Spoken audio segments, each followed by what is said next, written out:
Kristaps Porziņš viesizrādēs pie Overtime par plāniem, kas attiecas uz vasaru. Tātad, labi, plakāti jau es apskatījis to, ko Liepāja te uzlikuši uz ielas. Vēl neesmu. Vēl neesmu. Parādām, divi džeki, pieteicās, uzlika, pazuda pēc tam.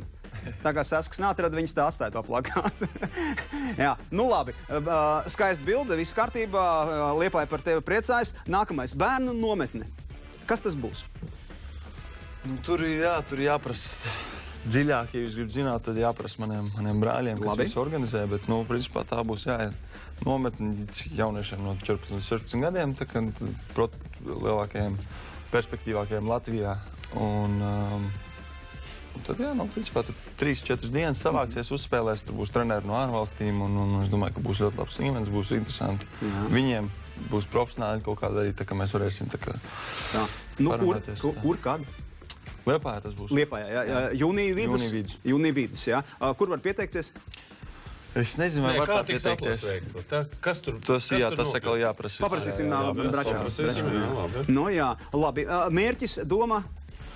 Attīstīt Latvijā basketbolu, mēģināt atrast kādu jauno talantu. Jā.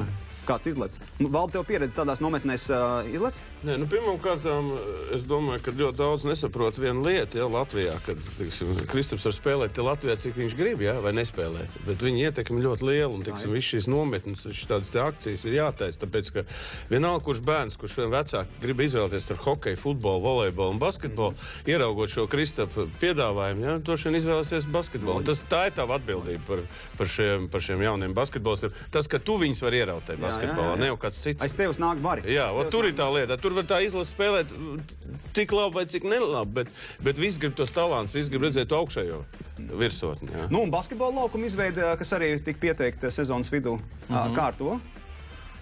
Darbojās, tur viss notiek tagad, tur ir uztaisīt. Vieti noskatīt, Rožu laukumu ņemam nost? Tik traki, tā jau tomēr Liepājas sirds ir tā jau. Rožu laukuma atstās, kurā vietā būs Liepājā? Blakus Palīgas stadionam. Labi, stadionam, blakus arī forši, Tur ir blakus skateparks, tur divi grozi notiek, divi grozi laukums. Viss kārtībā. Ļoti skaists. KP būs rakstīts? Būs kaut kas rakstīts, jūs redzēsiet. Jā, es jau nevaru detaļas atklāt. Labākais New York Knicks ģērbtuvē, tu rakstīs tādā lieliem burtiem angļu valodā, no kosmosa redz. Labi, brauks ar uz Spāniju? Vajag noteikti. Man vajag aizbraukt. Seviļā, jā. Vismaz aizbraukt uz vienu spēli. Viņiem tieši, man liekas, viena tikai sanāk, līdz sezonas beigām vēl mājās, tā kā vajadzētu aizbraukt, satikt visus vecos cilvēkus un apsveicināties. Viņi ar tevīm labojas? Es domāju, es tā ceru. Cik gadus tu tur biji Seviļā? 5, jā.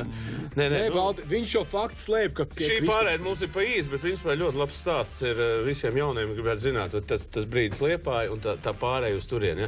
Jo ļoti daudz tagad šaubās, ko darīt, kā trenēties. Tu tomēr varētu tur tas nianses pastāstīt. Valdi, bet katram ir individuāls ceļš. Nē, bet es saku, šis ceļš arī tagad ir aizgājis, iet masveidā. Viens aiziet un iet masveidā. Krista, bet tagad tu pūties, var teikt, tā kā pūties.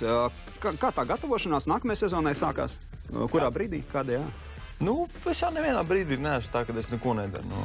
Man patīk kaut ko iziet, paskriet, padarboties tāpat, lai vismaz kaut kas... Katru dienu? Katru dienu, kā bišķiņ tu paņēmi brīvu, bet tagad ir tā jau sajūta, ka gribās atpakaļ trenēties un kaut ko darīt un tā tālāk. Un tagad pēc, kad no Seviļas atbraukšu, tad es arī sākšu tā pa nopietnāk darboties. Tu esi iepazinies ar Maiklu Jordanu un Kobas vasaras programmām, kā viņi strādājuši vasarā? Ja godīgi neesmu, bet iesaka, jā. Nē, es nesaku, ka tev tas viss ir jādara, bet tas ir tā viņa meistarības un līmenis, kas viņa noturības, tas ilggadīgais, tev ir jāpārņem. Mūsu laikā vasarās mēs labi atpūtāmies, nosacīt, un netrenējamies. Kaut gan mūs vienkārši izlasa daudz noņem, bet tev ir tas, ka tev ir visu to brīvo laiku jāveltī sev. Pretējā gadījumā liela panākuma nebūs. Kristap, un Ņujorkā laikam nemaz tev tā neatļauj arī īpaši vaļoties, un taču ir plāni noteikti iedot, un tas arī noteikti, kā mēs jau zinām, ietekmē izlases kontekstu. Jo tev ir jāgatavojas, ja tas ir pirmais nopietnais gads, pēc pirmā nopietnā, tu redzi savus vājums, droši vien savus plusus, savus mīnusus, ne? Jā. Protams, komanda vienmēr grib pēc iespējas labāk parūpēties par manīm, un lai man nebūtu traumas, un viņiem ir arī vasaras plāns priekš manis, Tā kā, tas ir galvenais man ir, protams, komanda, un lai es varu šito vasaru tiešām palikt daudz labāks. Lai es, jo nākamgad to, ko no manis gaidīs, jo tas jau būs daudz augstāk nekā šogad. Klausies, man interesē vēl Armanda visvairāk tas interesē. Ir tev, ir reklāmas līga. Reklāmas tev ir kontrakts, ja? Kur vismaz Novickas rakstījis tā, ka viņš visu savu naudu vispār nav pieskāries to kontraktu naudu visā karjeras laikā. Viņš ir dzīvojis no kaut kādiem reklāmas ienākumiem. Kāda tev tā situācija ar reklāmas līgumiem ir vispār? Kā viņi veidojās? Kaut kas jau ienāk kabatiņā arī no ienāk reklāmas. Jau, ja? Reāli? Jā. Tad ir sevišķi jau tāpēc, ka es Ņujorkā esmu. Tur kā es sāku spēlēt, tur jau parādījās tik daudz piedāvājumu, visu kaut kādu. Tad tu varētu no Novickas ceļiet. Tā arī noteikti ir jādara. Tas ir gudrākais variants. Paga, Kristop, bet tu zini, ka pabartājiem tu mums maksā. Jā, rēķina Guns izdarīs visu. Atsūtīs uz Ņujorku.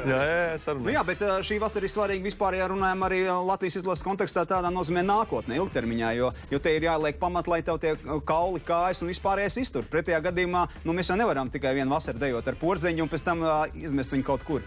Tieši tā, tāpēc, ka, ja es, piemēram, spēlēju un visu un neizdodas mums, tad mums nebūs nekas. Un es arī varbūt sezonai tur nebūšu tik gatavs, cik man vajadzētu. Bet es domāju, ka šovasar man ir jāieliek ļoti labs darbs sevī. Un es domāju, tas arī vēlāk atmaksāsies gan man, gan Latvijas izlasei. Ne šovasar, bet kāds 2-3 vasaras, saprot, tu mums esi dimants. Vienā ziņā, bet ja tu salūzīs, tad mums no Latvijas basketbolam būs. Un es būšu lielākais aizstāvs Armands droši vien par to, ka tev ir jākļūst par spēcīgu nobriedušu vīrieti, spēcīgi, un tad lūdzu vāc izlasi, vāc atbalstītājs, un mēs arī visi tev atbalstīsim. Jo, Kristap, paskaties uz Gunti, tur tas ir piemērs, tas ir ceļš, nobriedis skaists, ar stāju. Un ar pareizo cepurīti. Stop, zemē. Pēc brīža mēs iecelsim Kristapu Porzeņu pie Viktorijas zonā.